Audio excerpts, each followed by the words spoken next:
Hi, and welcome to the Sam Dever Podcast. I'm your host, Sam Dever. In this episode, I talk with actor, artist, filmmaker, and plant-based author Cametria Hill. Cametria is a phenomenal talent who always brings a high level of intensity to her work. I've had the pleasure to work with and get to know Cametria over the past couple years. I sat down with Cametria on the beach in Santa Monica, and we had a conversation. Well, I'll tell you what time it is. What time is it? It's podcast time, and we're recording. Yes. We're here. Well, this worked out. It did. I'm feeling this. I'm feeling it too. I guess we'll see if this lasts in terms of not getting bothered or sun issues or anything like that. But we're down here in beautiful Santa Monica. I'm seeing you for the first time in 7 months. It's wonderful. You look amazing. You look amazing. You got a hat. I got a beard. Yes. Quarantine's been good to us both, huh? Rugged looks good on you, I must say, Sam. You think so? I do. I really do. There was a point where I grew it, Mm-hmm. and just let it. Like someone had actually given me shout out to Grayson. Oh. He had, because I think it was the nursery rhyme show that we did, and I was trying to grow something, but it just wasn't, like, some people were questioning it, and I remember Grayson pulled me aside and he said, "Hey man, keep letting it grow." Because he has a nice beard, so he knew what he was talking about. And I always envied people with beards. I was going to say, I don't think I've ever seen you with facial hair until today, and it looks good on you. I had that like a short goatee, but not like this. Yeah, some people are like either or, but like, you pull it off. You pull it off. Like right now, you kind of have like mysterious professor vibe going on right now. Like, oh yeah, he's cool. I wore the turtleneck and a sport coat, which I almost immediately regretted initially. Like when we were walking up in Palisades Park right there, and I started dripping sweat, I'm like, Sam, you should have brought beach clothes. Like you should have worn beach clothes. You just had to wear a turtleneck. I don't think I have anything. No, I mean, we're good now. Oh, we're good. So how are you? Like how has life been this past 7 months? Ooh, how much battery you have? Yeah. Well, oh my gosh, I feel like it would be easier if you would give me or maybe let me ask you this. What have you learned in this past 7 months? And you don't have to tell me everything, but because we were talking before this, and it's sounds like beneficial in some ways to you. Look at that. I did it again. We're still recording, so it's still going to work, but for all those watching, yes, I have for the second time now begun a podcast without having this in, so I'm going to replug this in. Okay, we are back, and the audio's kind of louder now, but the mic is in. There's a helicopter going by. Welcome to the first stages of the Sam Dever Podcast. Love it. I am not an audio technician. Hold for sound, all right, please. Hold for sound. Really? Come on here. Don't they know who we are? Really? Well, just now you said you had a thing for French. You didn't finish bulldogs, so I didn't know what you were talking about there. Yes, well, French fries too, but French bulldogs, especially puppies. There was like a cute chocolatey one right. Oh, there it is, right there. They're so cute and they're so stubborn. I'm gonna control myself because we're on a time schedule. But if you see me run across there, it's because I saw a French bulldog. They made eye contact with me. Okay. Maybe after this, you can go get the bulldog's number. Oh, yes, I'll get a paw. There we go. Well, anyway, before I forgot to plug in the microphones again, things you learned in quarantine. Yes. Or whatever we want to call it, shut down. At this point, who knows at this point? The world changed, that's all I know. Life season 2 right now at this point. Jesus. What have I learned? Oh man, I feel like I had something cooler to say before the audio issue. So now I'm back on the flow. I messed up the flow. Yes. Oh man, I learned that I value my alone time. I know that sounds weird because a lot of people are quarantining by themselves. I happen to be in a house with 87 people. So when no one else has anywhere to go, and then you come home from work, like, oh my gosh, I just want peace and quiet and there's someone there. Yeah, like that's It's not a good thing. Not to interrupt, but you that had to have been hard. Especially in the beginning of this thing where they're saying don't get near anybody, but you're in a situation where you're living with a bunch of, like, how does that work? Like, I was lucky to live by myself, and I was like, no one get near me. Yes. Which reminds me to something else that I learned, and it will answer that question. Okay. I learned that Ralph's delivers alcohol. So that was like the first thing I learned at the beginning of quarantine, like how easy it was. You're a loyal customer. Yes, in the beginning. I mean, now I'm on my beach body routine with Shanti, but yeah, that was one way to deal with, just space. It's weird, like you want to be alone but not lonely, because that's another thing too. I realized like how much like even though I wanted my space, I guess maybe I just wanted like the community, like the actor community, for instance, like because I definitely took for granted, like before we would stress about like going to class and that type of stuff, but now I kind of miss having like this thing that I have to do like every single week, and I'm cussing about it or whatever, but just something that's keeping me structured every single week. I guess I miss that. I mean, I work, but I don't know. I miss that. I do. I missed that with the camaraderie. Yeah. And also watching other people in class. Yeah. And being like just surrounded with that inspiration. 'Cause I don't know how many times, like, I'm sure you felt it too. We all did. Like, you didn't feel like going to class that night. And talking about Playhouse West, by the way, amazing. Yes. Amazing. We just assumed you knew. School. Yeah, Playhouse West. And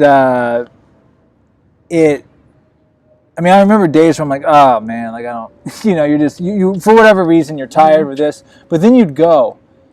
And not only it's something you would do, but then watching other people and then talking to other people. And like, I'd leave that place like on cloud nine, like feeling that energy. And I feel like that energy during this time we haven't had a lot of it. And I feel we're kind of trying to find that again in new ways, Yeah, I think too, another thing that was pointed out, like, like I'm a tough girl, obviously. I mean, look at all these tattoos, right? But one thing that was pointed out to me at the beginning of I guess maybe June, July, so maybe the halfway point of this particular point of quarantine. Cause that's right. We had a summer. I totally forgot. Oh, God. Especially in California. Jesus. But I realized that as tough as I think I am, human contact, we were just talking about like, I don't know, can we like touch or hug or whatever? Yeah. And I forgot about it. When you're like not in a relationship, like you don't touch often or whatever. That came out weird. And it wasn't until one of my roommates, his sister came to visit with her sons, so his nephews, and they're like 3 and 2. And we were all in the kitchen, and my 87 other people that live there. And then, little kids, whatever, he was confused for a second. And so he grabbed my niece and he hugged me, and he said, like, he thought it was his mom. And then he hugged me. And it was at that point that I realized that I had not been hugged for 3 months. Like, I had not touched a human being for 3 months until this. And then I was like, oh, and then like I hugged her, and then it was like the cutest like 45 seconds of my life. And then he looked up at me and realized I wasn't his mother, and he was like, ah! But that 40, like I told so many people about that story. Like, wait, so he like freaked out when he realized I wasn't his mother. But that I told my mom about that. I told my client about that. Like I told so many people about it, and like even now, like that hug, like it was a really good ass hug. And like I guess I realized like the importance of like human contact, like that thing that we just do instinctively, but it is, I guess, what separates us as humans, if that makes any sense. And I didn't realize how important that was until that moment. I know, it's funny you say that, because I can specifically remember my first quote unquote real contact during this. I went for the air hug thinking like that's what we were doing, and they just came up to me and it felt like I felt like a surge of energy go through my body, and it's like, it was like so tingly, and I was like, wait, what is this that I feel? Kind of like as actors too, it's like for how long of a period were we not feeling stuff for a while? Like, that's true. It was like we're used to digging up these emotions twice a week, going from like the worst day of our life and the best day of our life in the same freaking week. So like, so is anyone watching anything good on Netflix? Oh man, I got sick of I'm so sick of quarantine videos and like that. It was cool for like the first month. Yeah, on I social learned what media. TikTok was. Like I don't know if it was out before quarantine, but I learned about it during quarantine, and then. So you like your alone time? Yeah. You like human connection, human touch? Anything else about yourself that you learned, or about the world, or? During quarantine, I don't know. I learned that I learned that people like will find a way out of everything, if that makes sense. Like so many, like I guess humans are resilient or like hustlers. I haven't figured out which one or whatever. And so I guess creative, like for lack of a better word, the creativity that has come through like quarantine. Like I've just seen so many new ways of doing things that I never would have thought about. For instance, like I'm scared of computers and I suck at technology and all that stuff. But I managed to throw a surprise birthday party, virtual surprise birthday party on Zoom for my mom's birthday. And that was nice. That was, like, check out my IG once I post it. I know I'm so late because it happened in September. But I did a road trip there. All that to say that, like, my mom lives in Texas, and then, like, she has 4 brothers, and they live in different states.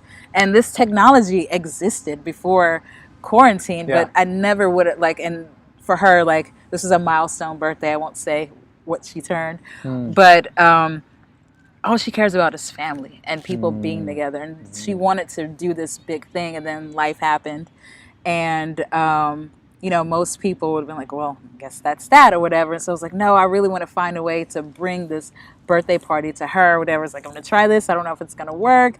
And I ended up getting about maybe 40 family members from like 5 different states, all, on this virtual birthday party. So that's just one of, like, that's my own personal, I guess, creative, cool, innovative thing to do during this. But there's been so many other things. And so that's been inspiring, I guess, cool, creative, and just something like interesting about humans, like what we can come up with in all types of scenarios and circumstances. So well, to your point, well, first of all, that's a beautiful story, and you do learn like how important family and friends. And one quick thing, like, this is a totally different conversation, but I think mental health's a huge issue right now for a lot of people, and I'm trying to be better at reaching out to people, being more proactive, like, hey, you good? Like, everything going good? And just having those conversations. Totally lost my thought where I was. I was like, oh man, I gotta get my serious face. Well, so the part of me, take me somewhere. Yeah, no, part of me is like, okay, do I flip the script and get all serious real quick? But no, it sounds like one thing creatively, like, I think I've learned, like, and it's been beautiful to watch a lot of people, like, 'cause, you know, a lot of us were just so used to doing acting all the time. But what I've witnessed, and this is what I was going to say, like, I agree with you 100%. It is incredible how quickly people adapt. Yeah. And how quickly people, or how creative people get. And one of the best instances was when I started seeing comedians doing Zoom comedy things. Yeah. Like within like the week. Like within the week it started, I already saw them like, hey, we're doing a Zoom. I'm like, that's how quickly. Yeah. So people find a way to do stuff, you know. Resilience, man. Where are you at acting wise right now?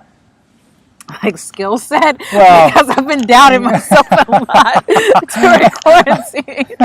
That depends on the day, honey. I guess what have you is there anything you've found out about yourself through acting during this time, even though we haven't been like full blown doing acting? Is there something now, like and maybe we don't even know until we actually get fully in it again. Have you been doing anything in particular? I know you said you've been auditioning. Yeah, I've been auditioning a lot, which is a blessing, to still have something that I'm working towards, even in the midst of all this uncertainty. I've been like giving, through that, I guess, talking about stuff we learned, I realized that I suck at self-tape auditions. So that's something that I learned during quarantine, and like me personally needing to adapt and get over my fears of technology because I suck. Like I've just learned how to do attachments on emails like a year ago. Like that's how bad my skills are. Um, so I learned that I need, like, I guess You being never had attached a picture to an email or anything? it's a complicated story. I'm I not know. trying to put you on the spot. I'm really like, well, okay, maybe a year and a half ago, like not more than 2018. I'm really that bad. Ask Richard. Ask Richard. I suck. Like my mom helps me on computer stuff. That's how bad it is. Like that's the truth. I'm not even lying. But all that to say, like recognize, like being okay with what you don't know, I guess being humbled, that's something that I learned a lot during this quarantine, like really being humbled. So to bring that back to acting, with accepting the new stage where auditioning is now, most stuff is self-tapes and stuff like that. I've been like creating self projects with friends to just work on keeping that muscle going, Yeah. and learning how to get better, since that's pretty much the new reality right now, self tapes and auditioning and that kind of stuff. So I've been doing practice ones in addition to the wonderful work that my agent's been getting me. And congratulations on that, by the way. Yes, thank you. Which again, like if I can say this to, I don't know who's gonna watch this, hopefully everyone, like whatever the circumstance is, you could you can find an agent during quarantine. Like you can make movies during quarantine. Like don't let, as long as there is breath in your body, like you can find a way to make stuff happen. That's beautiful what you just said. It's true. Actually, that's gonna be a clip right there. Yes. Let me say it again without moving around so much. Okay, say that again. As long as there is breath in your body, you could find a way to make that happen. Insane. There's gonna be a meme with Cametria Hill on there, and it's gonna have that quote. Yes. Under there. Or you're accepting your Oscar one day. Yes, like no, for real though, and like I do. This is something that like has just been an idea that I've had off and on probably since 2014. But I should tag more pictures with this. I'm having brain fog. Anyway, we look up to all these different people who have certain statuses, or like whether it's LeBron James or whoever the Oscar winner is of this year or whatever, and they could say the same, for lack of a better word, shit that like our teachers or our family members say, but because it comes from those people, their words hold more merit to us. And so one thing that I've been trying to do personally, like I call it like be your own hero, and I used to tag a lot of pictures like the Be Your Own Hero project, because I wanted to inspire people to do that for themselves in their own lives. And to give an example of that, like I've learned that kind of resilience of like what I can physically and emotionally do. Like I did like a crazy road trip a few weeks ago, and I drove 11 hours in 2 consecutive days driving from here to Texas. And at my halfway point, because I'm on this Beachbody program or whatever, like I have to work out a certain amount of days, and I like drove 11 miles, but I still knew I had to get that workout in. So I checked into my hotel, and I still did a workout at like 12:30 in the morning after driving, and I was just like, what the fuck? And so I posted about it, and it wasn't to be like, oh, I'm this special thing, but it's more like, you can be your own hero too, and you can inspire yourself. And then if you did it that one day, because I knew, oh gosh, I got to do the same thing tomorrow, and I did do it, that next day too. And just like, I guess, like Kobe called it the Mamba mentality or whatever, but like I've just learned more and more like how, like, it's not, physical strength is great and all that, but like it is true, like if you're mental, yes, if you can really tell yourself that there's no way that you can't do this thing, then there's no way that you can not do that, if that made any sense. Makes perfect sense. Yeah. No, I love that. Well, I feel like I went on a tangent, but that's beautiful. This is like, I'm sorry, I'm long-winded, and this is some great nitro cold brew. You got an extra? Because geez, you got it coming up with some gems. No, you're right. Like, well, first of all, I've really loved seeing like how much into fitness you've been going. Because we can get into, because I know you know about the food end of everything. Oh yeah. But I think consistency is the key. I think it's so easy for people to make excuses. And I'll admit, during this time, it's really easy to go, well, no one's doing anything right now, so nothing really to do. It's like there's always something you can do. Yeah. And You know, Always. and when it comes to, I mean, I know when it comes to food, like I'm obsessed. Like I've brought food on planes. I've brought food. If I knew I wouldn't have access to the food I wanted, I'm putting it in Ziploc bags and throwing it in my. You can still do it. Do it. So I mean, that makes me smile when you said you got that in on the road like that. Because once you skip one day of something like working out or something, it's very easy to go, well, I skipped that day, so let me just skip this day. And oh well, we'll start when I get back. And I've made it non-negotiable. Like, and I think if memory serves me right, I feel like it was something like I love Will Smith. Just like I felt just as a human being, his mentality is just phenomenal. And he said something along like those lines, like about something being non-negotiable and how he doesn't think he's the most talented person or whatever, but there will be no, like his work ethic is insane, and there's nobody that will work harder than him. When the other guy's eating, the whole quote. When the other guy's eating, he's working, and when the other guy's sleeping, he's working. That type of. And when you just set it in your mind that this is non-negotiable, because I don't enjoy exercising, but I feel like the baddest. Sorry, Mom, if you see this, bitch in the world when I do exercise. It's because of that, when it's that non-negotiable thing, you just have it and it's just a part of who you are and your routine. And it just makes you feel so good. And then going with the Will Smith, I love when he said, I don't have a plan B because plan B takes away from plan A. He's like, if you're already planning it, well, if this doesn't work out, plan B, you've already kind of submitted a little bit of everything. So I love the non-negotiable thing. That's what it is. If you haven't read it, Tim Grover's book, Relentless. I'll put it in my he talks about, he trained Kobe and Michael, Dwayne Wade, and he talks about the Mamba mentality. And relentless. That's basically, these guys were relentless.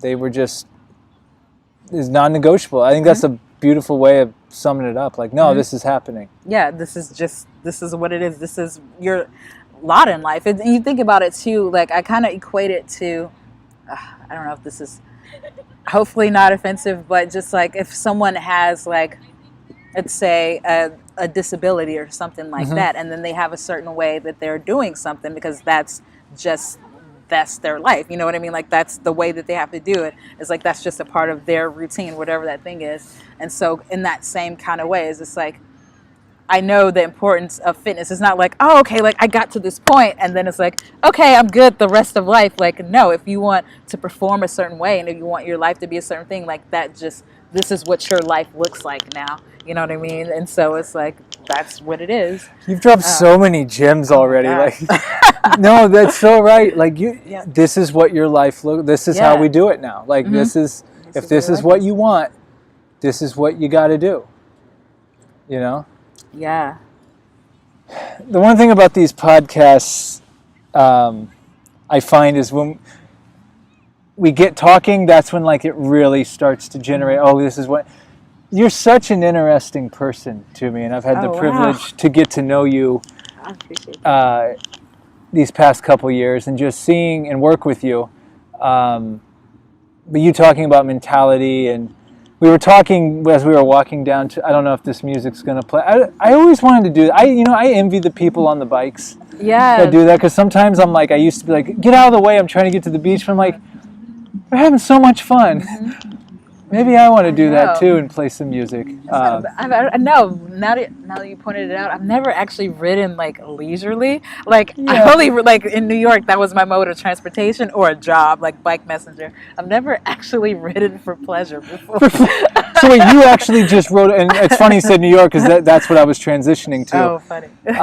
You've never just ridden a bike to ride a bike. It was always like, oh, this is my transportation. Or a job. Like I've had like 3, like between I did Postmates, and then I had an actual just bike messenger. I won't say that company because things sucked.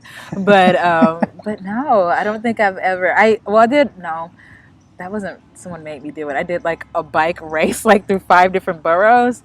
I guess for some people that's pleasure, but it was hard, those bridges. So that wasn't even pleasure. It was because someone made me do it. That's what. So, kind of tying this into 2 things here, because you're a person when you tell me your story. And I'm sure there's a lot of your story I still don't know, but I think resilience, perseverance, kind of what you said, like that Mamba mentality, doing what you got to do. And then coming from New York, because you came, how long did you live in New York for? Oh man, almost. How can I say this without giving away my age? For a little while. I mean, you lived there for a minute. Right? You know, like 5 times 3. You know, like whatever. Like, you know, get a calculator. Let them figure it out. Yeah, exactly. Yeah. You know, there've been a few presidents while I was there. There were a few. And what was that like? I mean, that's one experience which I don't know if I'll ever get to have now with what's happened. But you got the true New York City experience. Like, what was that like? Oy. Ooh. Could you maybe talk about too, like... Yeah, censor me because I can go all over the place. Yeah, like maybe just like what was New York like, maybe in kind of comparison to LA here, and then I know you always haven't had easy times either, and like pushing through those, you know? That was perfect because that's actually where I was going to go. I would have just taken the long way around. The wheel's yours. The wheel's yours. That's one thing I will say. Like I was a teenager when I moved there, and so a lot of life happened there.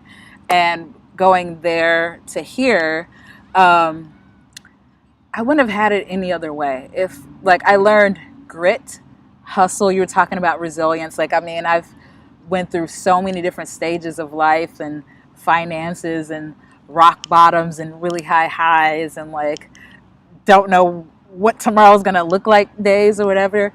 And just going through all that while going through those different milestones in life, for being a teenager to, you know, a young adult to still less young of an adult, but still, you know what I mean? Like learning and figuring it out and still having a dream and a goal through despite of, I guess, was an important lesson that I wouldn't have learned any other place than New York. Like it is true what they say, like if you can make it here, you can make it anywhere. And I used to take that as like making it like, oh, you need to have like a certain amount of money or people need to know your name or this and this and that.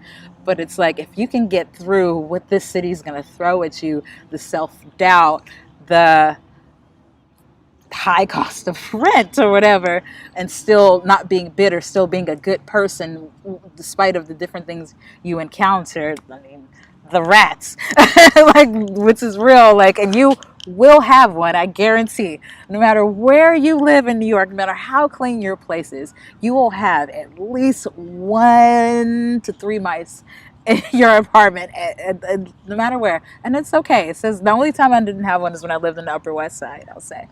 But for 9 months, I didn't have a mouse. But just that resilience and learning who you are and being okay with being a weirdo and being unique and just finding whatever your yous are was so important for me, being like an insecure person and not knowing who I was when I got to New York, that if I would have came straight to LA from Texas, where I was born, I don't know if I would have made it here, you know, because there's a lot. I mean, the beach is beautiful and stuff like that, but there are a lot of different people here, and there are people with different intentions and different goals and different personalities. And you could take that personally, or especially like us as actors, we're people that feel a lot, and you know, and you could, like, that could beat you down a certain way if this person is treating you one way this way, or if you find out someone has ulterior motives, or whatever the case may be. But going through such a rough city and a beautiful city, and then coming here was probably like, I've lived 20 lifetimes in that amount of time. So yeah, that hustle, that drive, and just finding a way out of no way, to where it's like, I don't care yet. Yes, the city is literally on fire. Sometimes we have wildfires, but it's just like what I said earlier with that breath, like, I'm okay until I, like, you know what I mean? Like, I'm okay. I've been through all that. There's nothing that I can't do here. I said, like, for those of us that were used to struggling financially anyway, before the pandemic, like, I kind of felt prepared. It's like, oh, okay. Yeah. I know the drill. Exactly. It's like, okay, so this is what I have, $33. Okay, exactly. This is what I can get at Trader Joe's. Exactly. And it's going to be $27.86. Yes, and then there's enough for 1.5 gallons of gas if I get it on La Brea at the Arco, because theirs is going to be, you know. But it's just like, I learned that in New York, and I don't know if I would have gotten that, you know. And then just the diversity of people, like, it really, I don't know. Like, that's one thing. You're forced like here everything is so spread out, right? Mm-hmm. So there you're forced to be like your mode of transportation. Almost everyone does public transportation, and you're built up, so you're on top of different people. So your building might have 5 different regions of the world in that one building. So you're just exposed to so many, different things. It gives you so much life and culture in a short amount of time, I feel. And like yeah, it was a cultural history, anthropological, I said that word right, lesson, that just doesn't compare. Like I know LA has other but it's so spread out. Yeah. And I feel like that growth was something that I will always be grateful, even with all the struggles that I had living in New York.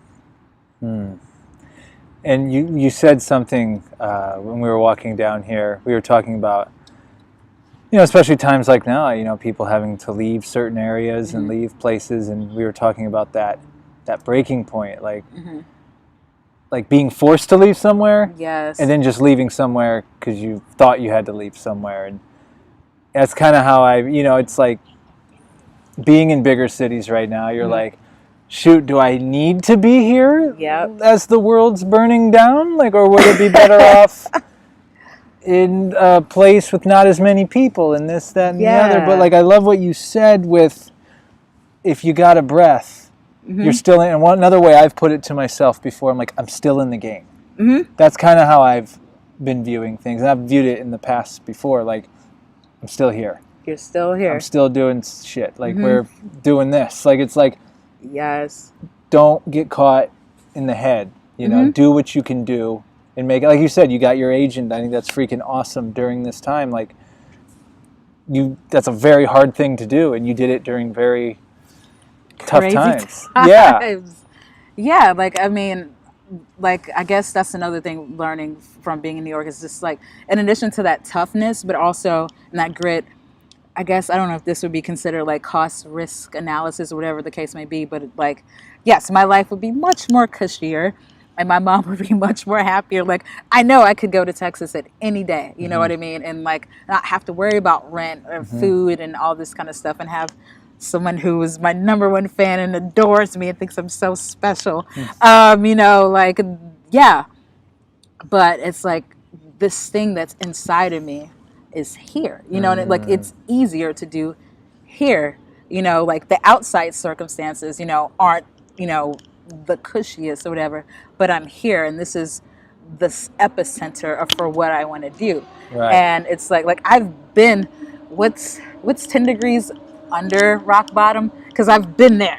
Like, you know what I mean? And I'm not there. Like, the difference between comfort and that easier, or just like, are you just really being you know what I mean? Like, until Garcetti knocks on my door, it's like there is nothing left for you in LA. You gotta leave. You gotta leave. But it's like, if I'm choosing to go for cushy and comfort or whatever, then it's like, that's what I mean when I say about, like, to go back to the New York, about making it anywhere. Like, I'm still here, and it's so much harder to, if you're not here, to like get back than if you're already here. Like, you can figure out where you like, there are parking lots in LA. Like, if you have a car, you're good. You have somewhere to live, you have transportation, you can sleep in there, you can do a lot of stuff in the car, let me tell you. You know what I mean? And there's like safe parking lots. Like, if it came down to, you have the beach. Like, I've slept in Central Park before, like, I don't know, like, I've been housing deprived in cold temperatures, like, there's all this here. And like, so,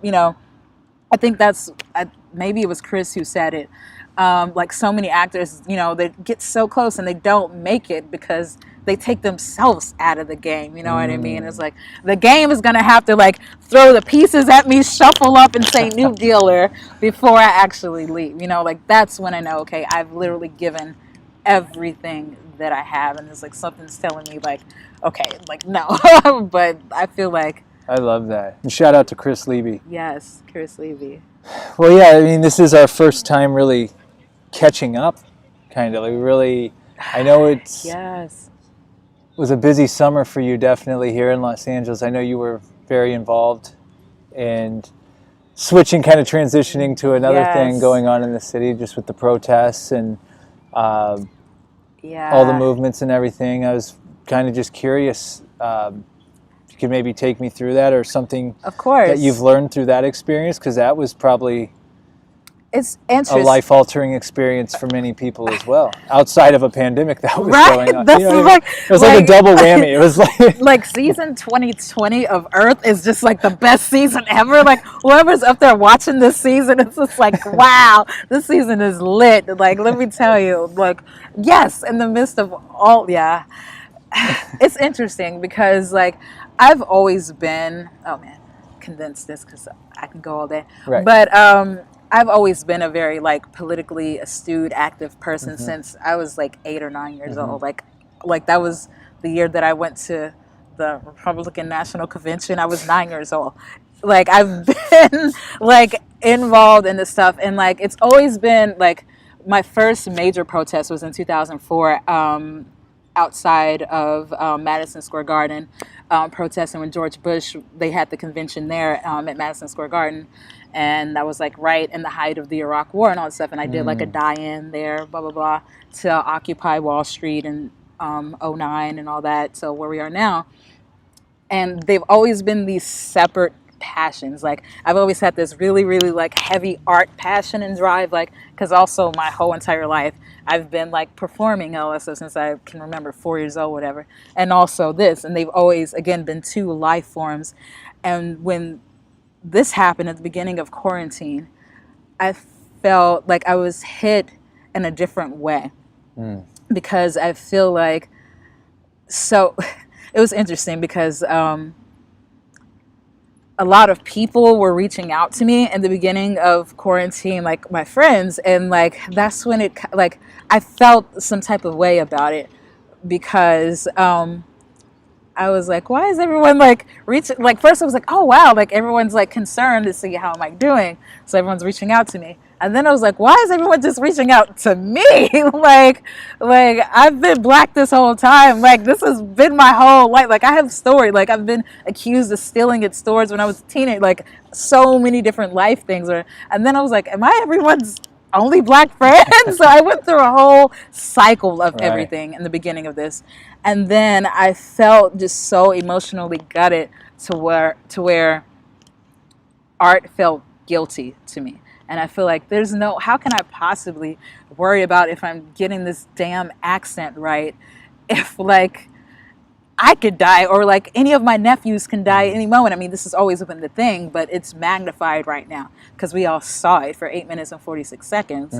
And everyone else now that don't share the skin as I do are also feeling it too, you know? So it was like, so I went on like a 2 week or 3 week, which for an acting nerd is a lot of time of not reading an acting book or working on something. Like just purely focusing. Yeah, and it was weird because I felt like, am I ever gonna get back to this art? But then I was like, I felt selfish wanting to do that when like I knew so many different people were hurting. So it was a lot, and it actually took me doing a monologue from American Son, which like in there, like which is actually a play I wanted to do before all this happened, ironically.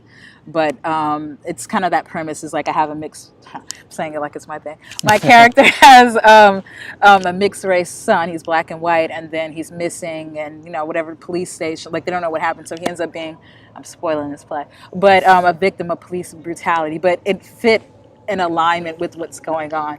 But I guess it was my bridge to being okay. And then I started thinking about like James Baldwin and all these other artists who like that's what we do. We're supposed to document the times that we're in. You know, all the paintings in the museums before there were photographs and stuff like that. So it is okay, you know, to express this, and it's not being vain or anything like that. It's like we have a calling, like this art, like we're talking about, like we could have these cushy lives in our respective homes, but there's something that's keeping us here. So it's our duty almost to, so like that was my way of getting back in it. But now back in terms of just the politically speaking, and I would be upset if this wasn't like Prince, but since Prince is my long lost baby daddy, I might be okay. Like this is like I'll always cherish this moment as you're dropping gems, and we're in Santa Monica, and the Yes. guy just looks so happy, man. Like Yes, Erotic City. Yeah. Rock City's one of my favorites. Like, yeah, it's like that's. Yeah. So anyway, Serendipity. I love me some Prince. know. That's the only posters I have on my wall of Prince Oh, right now. I totally, just to interject real quick, I Yeah. completely, and I actually I talked about this in a video I was doing, but I too stepped away from like actively doing stuff, and like I learned, I go, I'm just going to try to live. Yeah. I'm just going to try to live, and I realized just living, nothing's wrong with that, but I feel like I was wasting potential. Yeah. Like I feel like there are, as artists, there are certain skill sets you have, there are certain abilities you have, and it's like, what are you going to do with that, man? You're just going to like not use it and just die, and then you're never going to, you know? I felt like I needed to quote unquote chip in. I'm like, and me doing this podcast was like something like, look, I wanted to do this. You have the ability to do it, put it together and do it. Like, if not, you're just going to not. Yeah, exactly. Like, why not? Why not? We're here. So you went through, and it's probably important. You probably learned a lot by just focusing on the protests and things of that, but then you could still feel that fire. Yeah. For the art. Yeah. It was, I forgot, I lost my train of thought. Yeah, Prince, thanks, Prince. Yes. See, he always does this, make me lose my head. Yeah. I mean, it was a journey, like artistically and even just as a person too. I learned like just a lot about who I am and just where I fit in all this, and just not taking things for granted. Like, we all assume that going out, like right now, not to jinx anything, but we just take coming home safely for granted. If that makes sense. Yeah. And so, like thinking about like Elijah McClain, for instance, he was just going to the store that day, and I can't get too deep into that because I will get emotional, but he was just going to the store, what I mean, 23 years old or 22, and he never came home, So it's like the enormity of like, yes, I spent all these years in acting and all these other stuff, and just like anybody could not care or not know me as a person and see this exterior for whatever reason in America that's scary to some people. And then it's just like, none of that matters. No one would care that I'm someone's daughter, that I mean something to these specific people, So that was a lot. And so that was something else like I went through, and just like a range: anger, sadness, hopelessness. I started out hopeless, to be honest, like those first few days with George Floyd. I purposely didn't watch the video until I couldn't not watch it, and I had to, and like I physically like could not get out of the bed for 3 days, and I've never, because again, like I was saying to when I was talking about Friends, like I've been black this whole time, and I've known, especially growing up in tech, and I've had my own experiences with cops, lots of them, and I knew all this, but this one was different, and it felt different, and then I felt hopeless because of it being on tape, nothing happening. And it wasn't until I went to those first protests. I was on Melrose in Fairfax, like close to where the CBS is, and seeing like, it was just insane, and cop cars on fire. I'm right there, like just a lot of different things. And I remember seeing this car go by, and like people were stopped, like, because again, I've protested for 15 years. Like I literally slept at Occupy. I lived there in Zuccotti Park for 3 months. Lived there, did not leave. I literally lived there. Yeah. I'll tell that story later. But I literally I'll lived be in there. part 2. Exactly. I literally lived there. But so I felt hopeless, and then I went to this particular the first days of the protests here in LA, and this like people stopped in their cars, like going towards the Beverly Center, Beverly Hills, stopped and started blowing, and then there's this one car drove by. And there was these 2 little kids on top, and they were like 5 or 6, and they were like screaming like this justice or whatever. And I was just like, oh my God. And I just started like bawling my eyes out. And I was just like, I don't feel hopeless. I feel hopeful. I was like, I didn't know any of this stuff when I was 5 or 6 years old. So like the passion, I was like, these are like future like leaders, you know what I mean? The fact that these little kids, I don't know if they knew what they were doing at that moment or whatever, but like I guess I felt comfort in like a little kid's eyes, if that made sense. And it made me kind of turn what I was feeling inside like around, because I really felt like hopeless. Like this is just gonna keep happening. Like there's nothing I can do. And then just seeing the passion in these little kids' eyes and seeing them screaming, sitting on top of a car, it really like it took me like out of, I guess, what I was feeling. And then I went to anger with like I went through a whole bunch of range of shit, but but I didn't feel hopeless anymore. I felt powerful. Like everything just went. They were all like, I guess, emotions of dominance after that. Whether it was anger or power or hopeful, it was still a position of not being, yeah, I guess, weak or vulnerable or whatever. The different emotions, later emotions that I felt. It was inspiring. Yeah. Oh, that's the easier way to say it. Inspiring. Yeah, better word. I said this in the first podcast I did with my guy KC, and KC's a black man, and he's always one that's. I like talking, like, especially when the things this summer and everything started going down. I like going to people I know. Yeah, of course. You know, people like I can really, that are going to tell it to me straight. And I said this before in the podcast, but one thing I've really hit home for me the hardest was, I guess it was a couple things. It was like when you just said, I've been black this whole time. You know, but it's like, to me, it's like, well, my friends are my friends. Like, oh, there's Cametria and there's KC and there's blah, blah, blah. And you don't think of it like that, but then like you realize like something horrible's going on here. And then it kind of hits you, like you kind of like look back and like, man, I never really kind of thought of it like that. Like maybe they are really uncomfortable in certain situations. Maybe they are going through a lot, but maybe I don't think twice about it. I could talk forever on that, but like kind of developing more empathy, but then too realizing that, and I don't know if this is the right way to say it, but this is for right now, like I can never truly understand. Yeah. You know what I mean? I will never understand what it's like. You know, when the police are behind me, I'm just thinking, oh, I really don't want to pay a ticket right now. Like, oh, I got to get to wherever, you know, blah, blah, blah. But maybe you're thinking something different. Oh, yeah. And for genuine reasons. So I guess that's where I'm at, is like, and I guess what I'm leading to, and I'm sure we could do a whole other podcast on this complete topic, but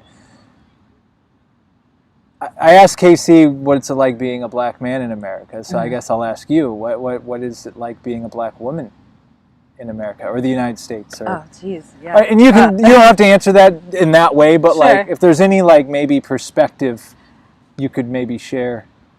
I mean, it's interesting. It's a mind pluck.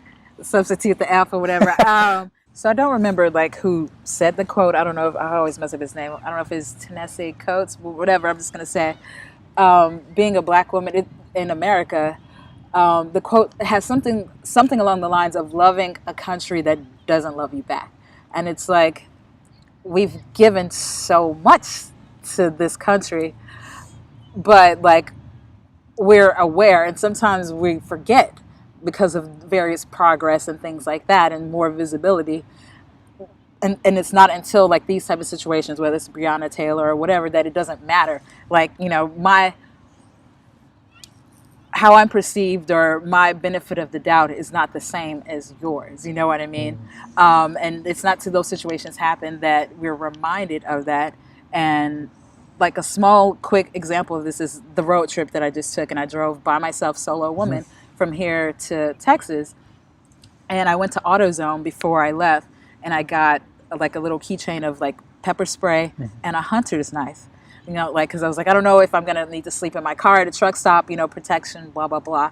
As soon as I left LA and crossed into Arizona, and I was like, oh gosh, I'm in like Maricopa County and like all this stuff like that, and like I remember like the sheriff there who was insane, hated immigrants, whatever, and I just start seeing this. Every single stop, highway patrol, like for stretches and stretches of time, just sitting there waiting to get. So I was going 5 below the speed limit, like for, you know, most of my trip. And I had that, and I went on this trip. I left here August 28th. So I had that, the bag from AutoZone, and I was going to open it and put it in my thing, and then I realized I don't know what I'm more scared of. Like, what are the odds of me being at a truck stop and some, vagabond or whoever, may rob me and kill me or try to kill me, and so I need this for protection?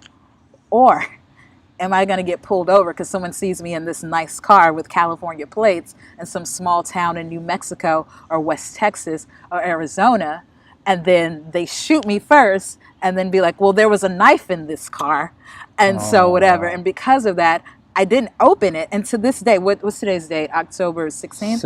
17th. Yeah. I have no concept of time. It's in my door right now. I can show you. It's still in the plastic bag. And I was talking to my mom, and I was like, I was more afraid of, because I went through Border Patrol, and I remember I was so scared. I was like, wait, the fuck? You're born in America. But I was so scared going through border, because I had to go when I got to a certain part in Texas by by El Paso. I had to go through Border Patrol, and I was so afraid of them, which is my right to have this knife.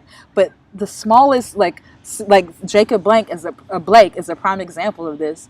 He was stopping a fight, and they shot him in the back 6 times, and then they said that there was a knife in that car, but he was walking away. But it doesn't matter if I give any single justification, but that's where my mind was. And it's like, that's that reminder. It doesn't matter. I could be smart or articulate or whatever, but I'm still in this skin. So this year was a reminder that it can be any little thing could just end my life and ruin my mom's life forever, or you know what I mean? And so it's like that juxtaposition, but at the same time, it's like, I mean, Black women got a lot of flavor, you know what I mean? And like there's so much strength that we have and we project, so it's like that toss up.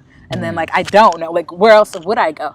Like, like there's that too. Like, I have culture, I have heritage, I have roots here, I have people here.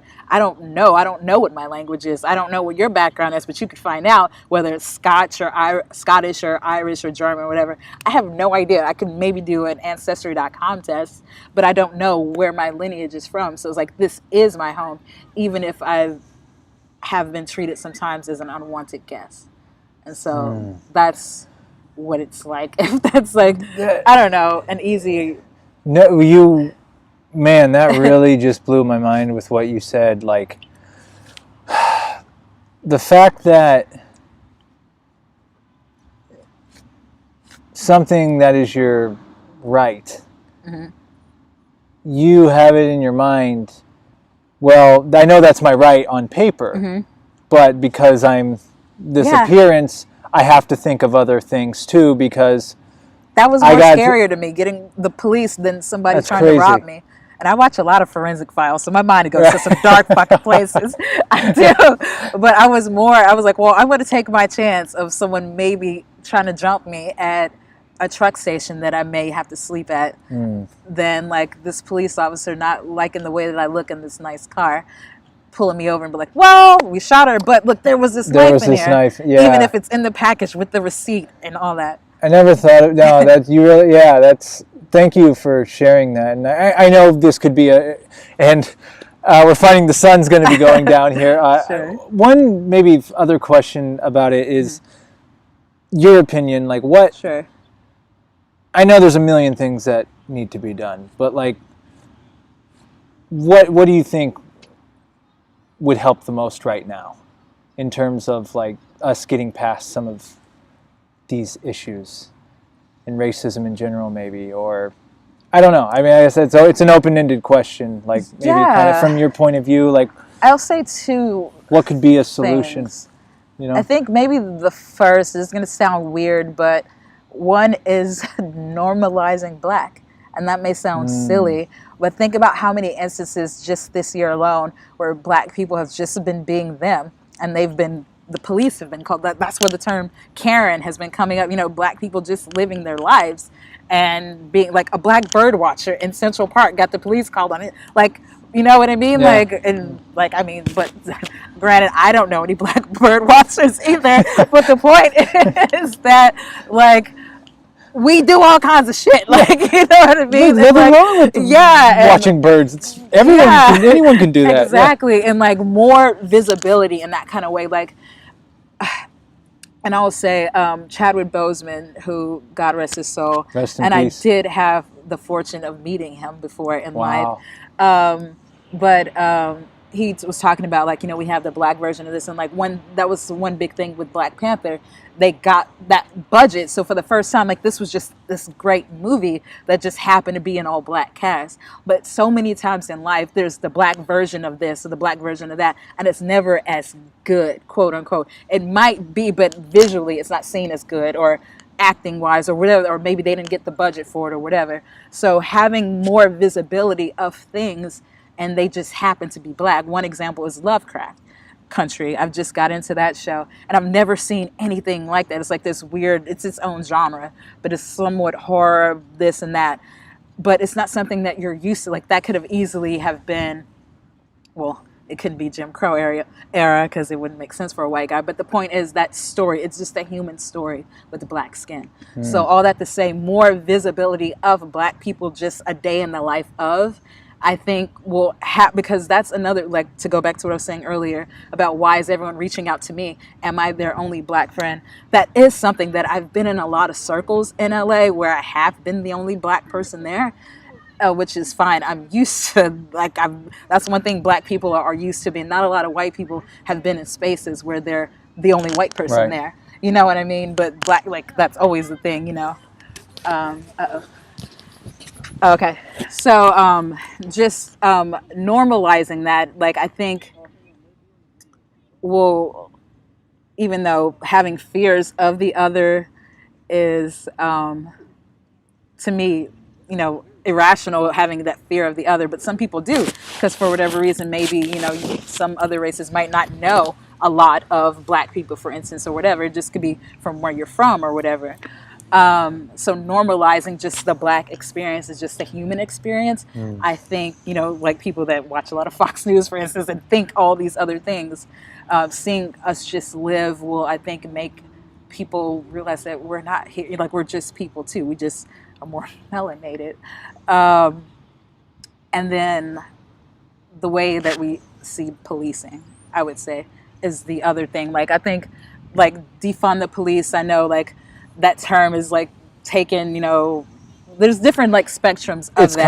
It's complicated, but the bigger issue is, like, they used to be called peace officers, you know what I mean? Like, there's so much shit that they're doing that's not in their wheelhouse. It's like a doctor has his specific job. Like, a doctor is not going to be in the waiting room, like, teaching the kids of that patient how to read because that patient's in the hospital. They have their one job. And so police come to different situations that are some things are above their pay grade, that they should not be on. But it's like that one expression of, like, the only tool that you have is a hammer, everything's going to look like a nail. You know what I mean? They handle so many different things. And I think if the whole approach to that and how they just need better training, first of all. And I think that having other systems and other remedies for issues that don't always have to involve force, I think will take some of that heat, I guess, away, because maybe less misfortunes. Exactly. Yeah, because we're seeing, like, they have military equipment and then they're seeing everyone as an enemy. They're shooting first,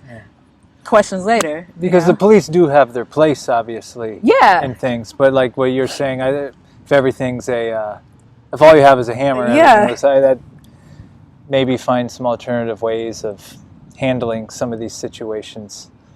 Yeah, so like they need to have de-escalating training. You know what I mean? There's so many other remedies and ways of handling stuff, and I feel like they're trained to think that everyone is out to get them, everyone's out to kill them. It's funny because I'm actually working on a cop character right now. I'm doing cops right now in Spoon River. Oh, so you're doing a Spoon River? So that paranoia of everything outside that's of me. an interesting thing to work on right now. Yeah, let me tell you. Wow. Yeah,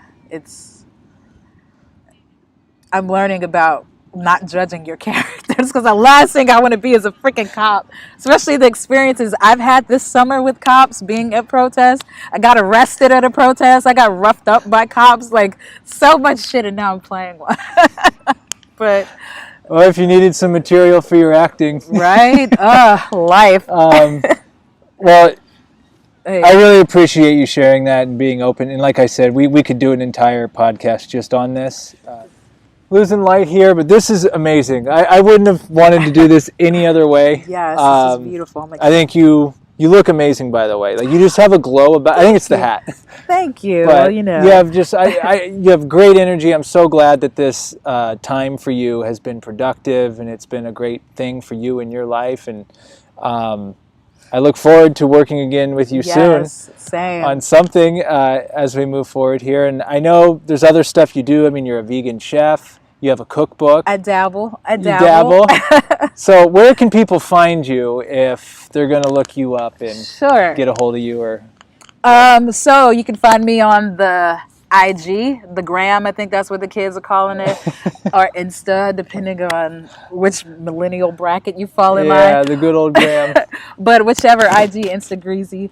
Instagreasy. Right now, my name is Candid_Campsta. So like Candid Campsta, Camsta. But I might change it to the real Cametria Hill by the time this airs. So which one of the two? Right now it's Candid_Campsta. But it might be the real. We'll put it in the description, yeah. Yeah, and Facebook, Cam the Veg, Camtha, Veg. Name of your vegan cookbook? My book, if you are so inclined to want to know more about plant-based eating and support a sister during quarantine, you can find my book on Amazon. Don't hate me, guys. And it's called A Southern Girl's Guide to Plant-Based Eating. I don't know where I should be looking to start here. A Southern Girl's Guide to Plant-Based Eating. A Southern Girl's Guide to Plant-Based Eating on Amazon. Or you can just Google Cametria Hill, and that's Cametria. All right. Yeah.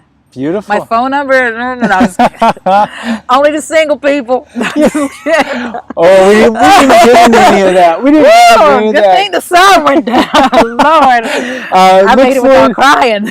Look forward to we'll talk dating the next segment, the next time you're on. We'll do a speed. And yeah, I don't know if it's the ISO on my camera or what, but it got dark fast out here. It really did. Wasn't it bright and sunny when we started? Like, really, maybe that's our cue to get out of here. But Cametria, thank you so much. Thank it's you, beautiful to Sam. see you. Likewise. Love you. Looking forward We to. can do a real hug. We just don't want to be judged. Yeah. Hug you as soon as this is over. I've been doing all the. It's kind of awkward shaking your hand, and it's kind of awkward to stand up and go. Right? We'll do that afterwards. But great to see you. I'm so glad that I got to connect with you, and I look forward to seeing what's coming from you, because you're a super talented actor. I'll just say that. I mean, we didn't talk too much, but I'll say it for you. I appreciate it. I've watched you on stage before, and just in complete awe of your talent. So I mean, I love what you say about this is where I need to be. Like, keep doing it. Thank you, Sam. Keep doing it. Woo! I made it without crying. Almost barely. No, I appreciate it. You know, as actors, we go, self-doubt, and I went through a lot of that during this. So to hear you, especially you being someone that I am a fan of, and this guy does an amazing British accent, by the way. Mine's a little bit rusty. I'm probably going to have to. It's a little bit rusty. Oh, it's a little bit rusty. Oh, no. I have to do another one with accents, Ooh, that's an idea. But seriously, I admire you too, and thank you for allowing me to be a part of this. Seriously, you're always thinking about me, and I appreciate it. All right, my friend. And I miss you. I miss you too, and we'll not wait 7 months to see each other next time. Yes, we'll bring some sanitizer and mask, and we'll hang out. Forget you, CDC. We'll do it. And now we thought we were going to see a sunset, but it looks like we are just going to get the lights turned on us here in Santa Monica. So, signing off. Namaste.